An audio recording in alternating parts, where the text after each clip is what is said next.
Hello, everyone. Um Today, we are going to talk about the voice in the car challenges, opportunities, and use case.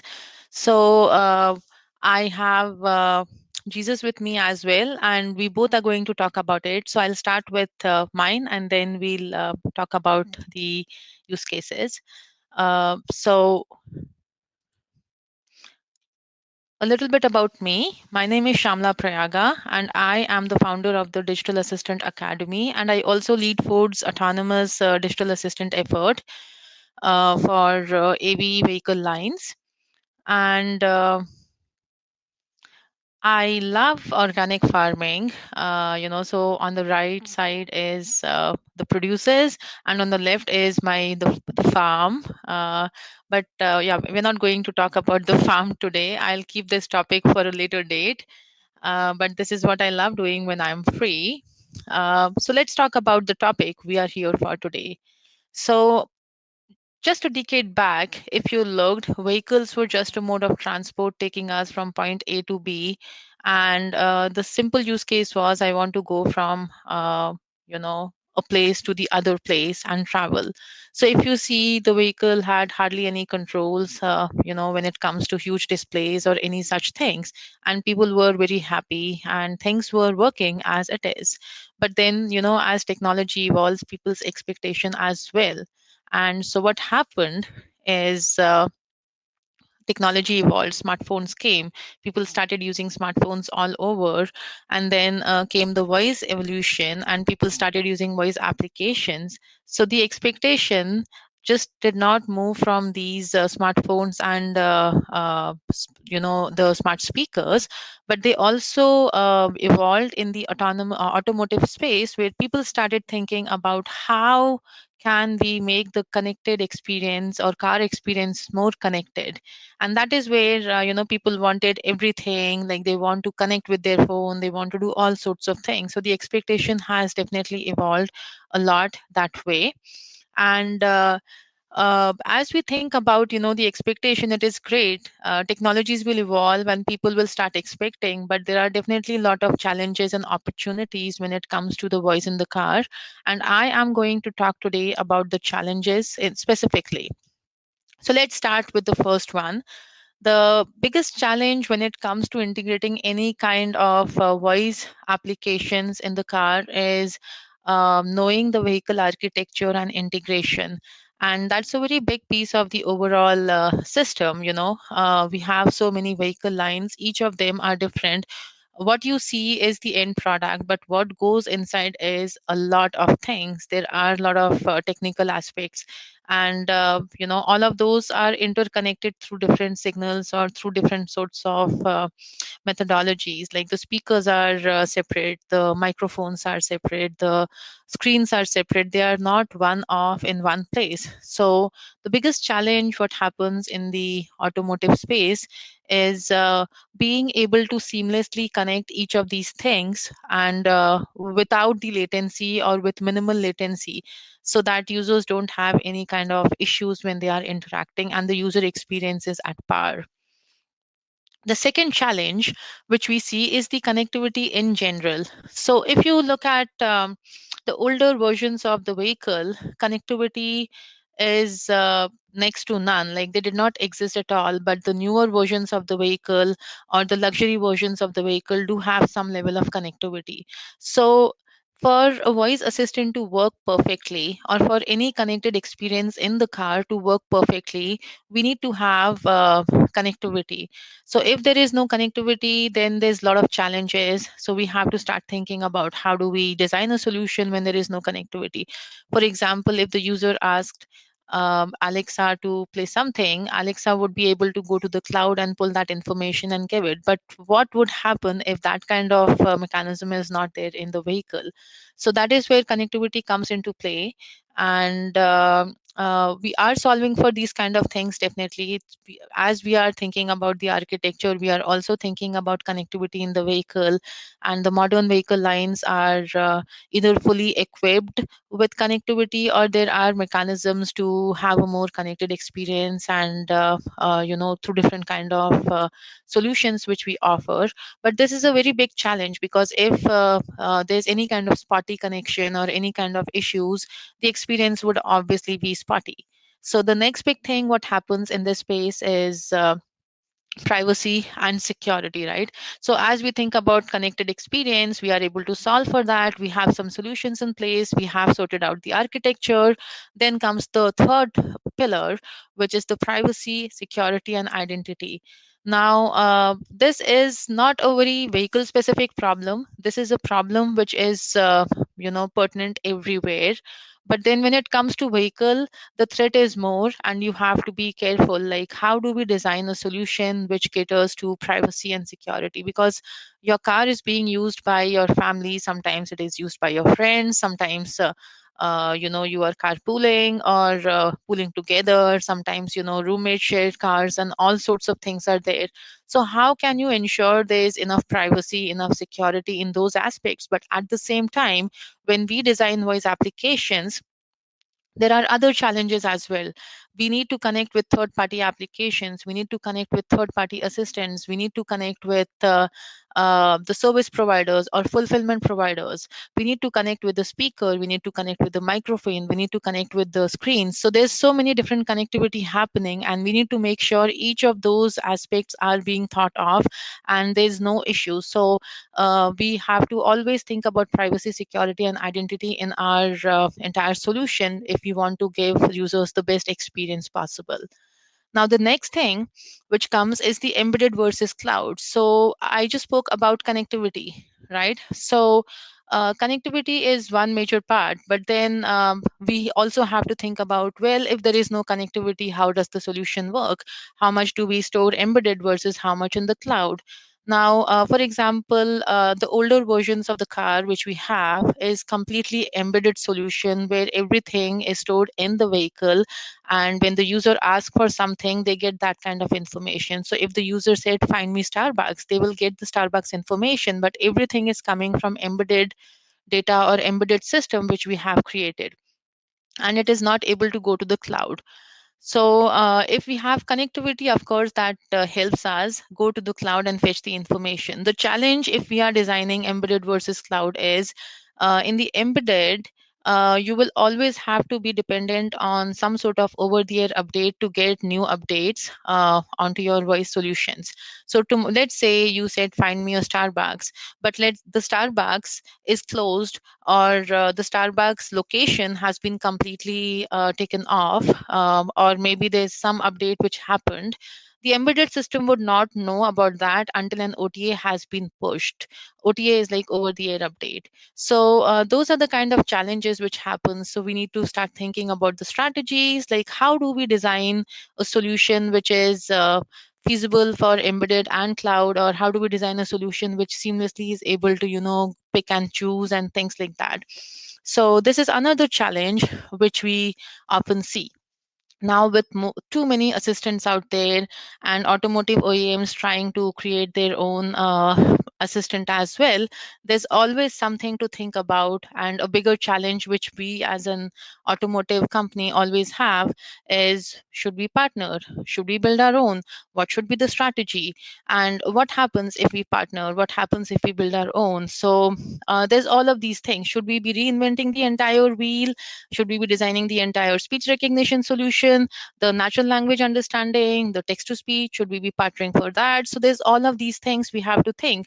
And if we are partnering, then again, we have to think about all the different challenges involved with the data sharing and stuffs like that. But at the same time, we also have to think about the integrations. If we are building our own, what kind of integrations are we talking about? If we are doing partnerships, then of course there has to be some webhooks, there has to be some other level of integration which we are talking about. So these are all of the challenges which automotive specific companies would have when it comes to voice assistants or integrating any kind of connected experiences. But with constraints comes inspiration and lots of opportunities. And one such opportunity was, our Sync 4 launch, where we launched the big screen, completely connected experience.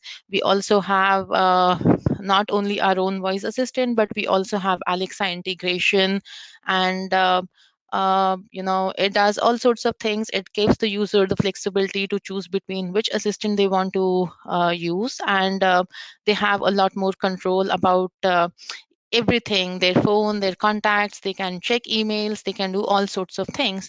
I will leave the use cases more on to Jesus to talk about, but that's all from my end. Thank you so much. Okay, thank you, Shyamala. That was great. I'm gonna start my presentation now. If you just give me one sec. Okay, here it is. Okay, so thank you and welcome everyone. Thank you for attending this talk. I'm Jesús Martin. I'm with designer for Alexa Auto, and I'm going to talk about use cases for voice in the car. I want to start with a data point. Sorry, one sec. With a data point and a prediction that states that voice assistants are projected to be embedded in nearly 90% of new vehicles sold globally by 2028. I believe that this information gives us the understanding that how the exposure of voice assistant is going to be increasing in the coming years, and how the expectations from customers are going to be increasing as well. So when we started in Amazon thinking about this situation, we started asking our customers, and we found out that some of them were, or many of them were, even disappointed for not being able to carry away Alexa with them, and having to leave Alexa always in their smart speaker at home and not being able to interact with Alexa while they were on the go. So we started thinking about the problem, and we started thinking about what do customers want to do with voice assistant in the car. And what we did was basically run a study asking drivers about that. And these are the results that we got from another study that we did with JT Power. And there are some interesting things in this metrics. And I believe the most interesting thing is that customers are willing to go beyond car features. So it's not only a theme for controlling the things in the car, but it's also for things like navigation. So 90% of customers were willing to have interactions for giving access to navigation. Also for things like entertainment, and whether it is for music entertainment or reading entertainment. So customers were willing to have something for that as well. Also for what we call automotive services, which at the end is customers are in a different scenario. They are driving a car and they are having specific needs for the act of driving and for the scenario where they are. And they might be needing to have things like road assistance or finding a parking lot, things like those. And last but not least, I wanted to talk also about personal needs, with almost 60% of customers requesting things related to that, which can go from having access to the calendar to adding things to your shopping list, or even to being able to control your smart home devices at home. Which I believe is very, very interesting. So with all that information, we at Amazon decided to focus on four main areas, which I believe it can sum up the different use cases that we consider, that we keep working on. The first one in the top left of your screens is around entertainment, as I said. And if you think about that, drivers tend, and this depends on totally in the country, but tend to spend something between 1 hour and 2 hours every day in the car. And at some points, they just want to be entertained. So things like asking for music is a very, very convenient use case for drivers. The second one is related to communications. And think about the problem nowadays. So if you want to make a call from your car, you need to pull the mobile phone from your pocket. You need to find for the contact that you are willing to call, or having someone beside you helping you with that task. And it can be a little bit complex and tricky. And with thanks to voice assistants, that's something that you can do just in a matter of seconds. And you're going to start a phone call or a well, basically a call with someone in your family or even a work meeting, right? The third area where we are focused is around personal mobility and navigation. So we have drivers that are driving away from many places, and they might be needing or they might need to find a gas station, or they might need to find a grocery store because they don't know the neighborhood and they need to get there as soon as possible. And that's something that with a mobile phone would be a little bit complex, or even with your infotainment devices, but with the voice is something that you can do it just in seconds. The fourth area where we are focused is around what we call car control, and we are giving two different perspectives for car control. The first one is related with all the buttons and all the switches that drivers have in the car to control the different things, from the temperature, the fan, or anything like that. So that now they are doing with their hands. Thanks to Alexa and thanks to voice assistants, they can do with the voice, and we can help customers have the eyes in the road and the eyes in the road and the hand in the wheel, which is very convenient. And the second perspective for this car control area is around remote car control. And that's a great use case for preconditioning your car. So imagine that is kind of snowing outside and you need to go to the supermarket, and just with from your house, you can start your car. You can even set the temperature to the one that you prefer. And so once you get into the car, the environment is much more welcoming than if you are not able to do it. So besides those 4 areas, we still give support to all the Alexa skills ecosystem. So customers can access tens of thousands of skills. So they are able to access their favorite music platforms, their favorite entertainment. Besides those, there are some others that are designed specifically for automotive. And we have examples in many countries. And we have from Argently that gives road assistance for drivers to things like Let Me Park for finding parking lots here in Spain, where I'm based, or things like Mobility, which helps you find electric chargers. Also, last year, we announced an integration with ExxonMobil that allowed customers from the US to pay for gas directly from the car, without even needing to use your credit card, which is kind of a very magical thing, a very convenient use case. I want to spend a minute talking about how can customers or drivers start using Alexa in the car. The first way we support is by projection. So customer is the one in the right of your screens. So customers can project an Alexa app in their infotainment screen and start using Alexa. The second one is probably for older cars that don't come with all that technology, and customers can acquire one aftermarket device and just plug it in the car and start using a voice assistant, which is very convenient. And the third one is what we call our North Star vision of the situation, of the interaction, which is the embedded system with Alexa perfectly integrated with the car. I'm going to play a video if you just allow me 1 sec, if I am able to do it. I'm going to stop sharing my screen and share it again. 1 second. Yeah, so this is an example of how we see this integrated experience with the car.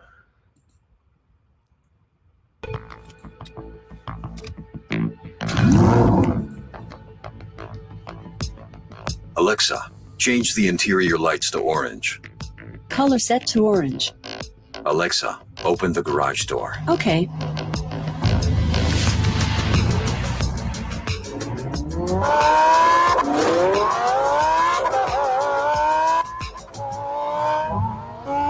Alexa, play my driving playlist. Here is your driving playlist from Amazon Music.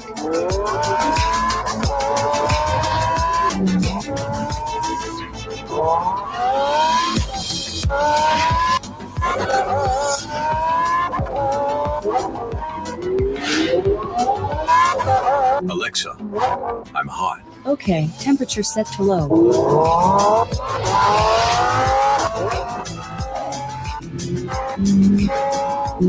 Alexa, show me my dynamics coordinator. Showing your dynamics coordinator. Alexa, find me a romantic restaurant. Here are a few restaurants you might like.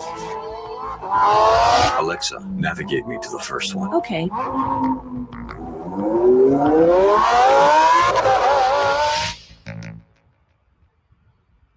Okay, great. Get back to my presentation. Okay, yes, there I am. Great.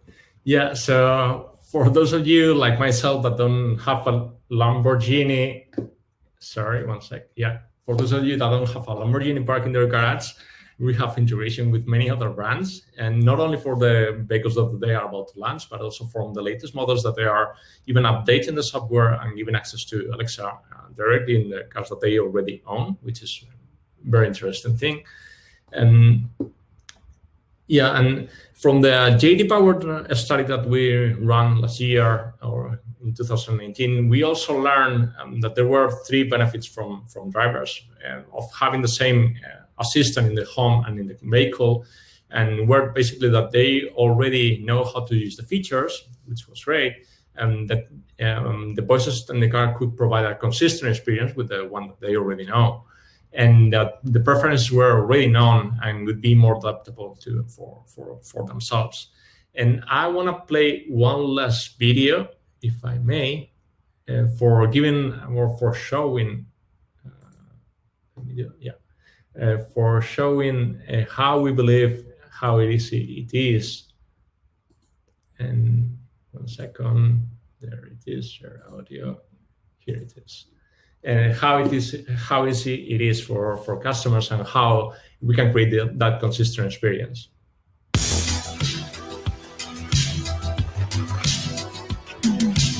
Mom, what are you doing?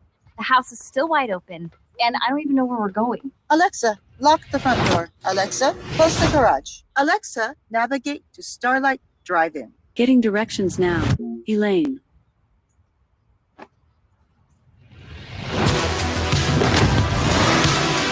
Amazon Alexa for every car. Okay, all right. So that's all that I had for sharing. Yeah. And yeah, so thank you very much for attending the talk. We are really excited about the things that we are going to be working on in 2021, and we expect you to have the same expectation and the same and really willing to keep having the conversation. And so thank you very much. Have a good day.